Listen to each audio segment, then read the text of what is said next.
So fellas, we gotta line up. Line up. Line up. Line up. Like it was yesterday.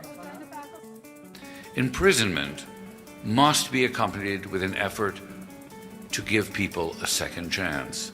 And the only way to make a lasting impression is the transformation of a personality, and that's what we call education. It's my hermano, it's my brother. The kind of education we provide here is the most useful education in the world. It's the kind of education that actually allows you to live with yourself over time. If you don't have a trained mind and a tuned heart, you will not go anywhere in the 21st century. Du Bois said that education ought to do three things. First, it ought to improve your character. Second, increase your knowledge. And third, it ought to help you to earn a living. And one of the great tragedies in our nation today is that we have turned that ascension upside down.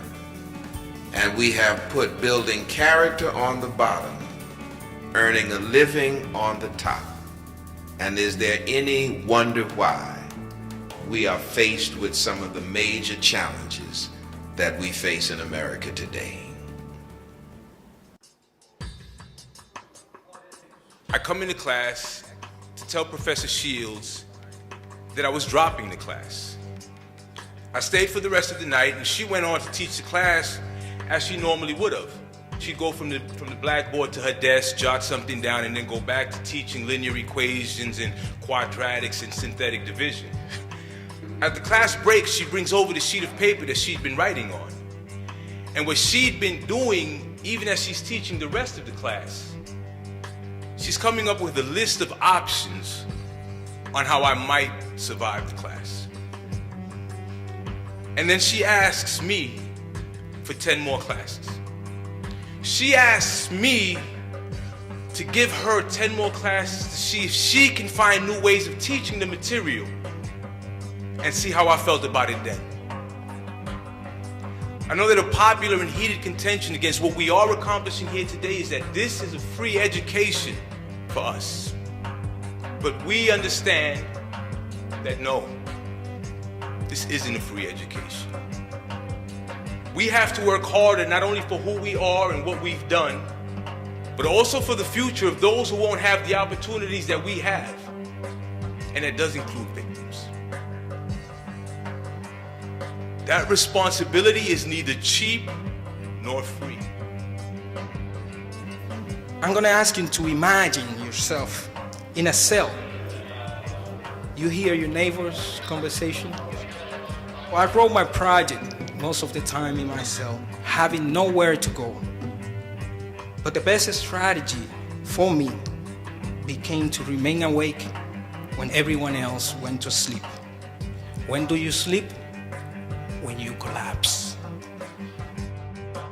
I tried 8 times to get into the bar program. And after 8 times, I think I have the record of the guys to try to get into bar. I want you to get a college education now. I do have one.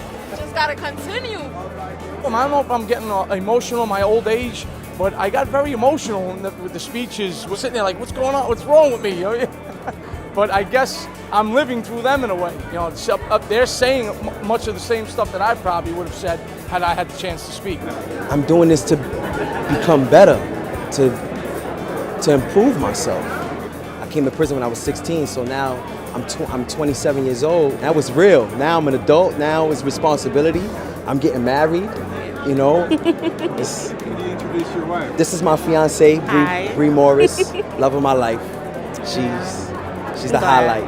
She's the highlight of my life. I'm so proud of you. I'm speechless. This man intrigues me every day.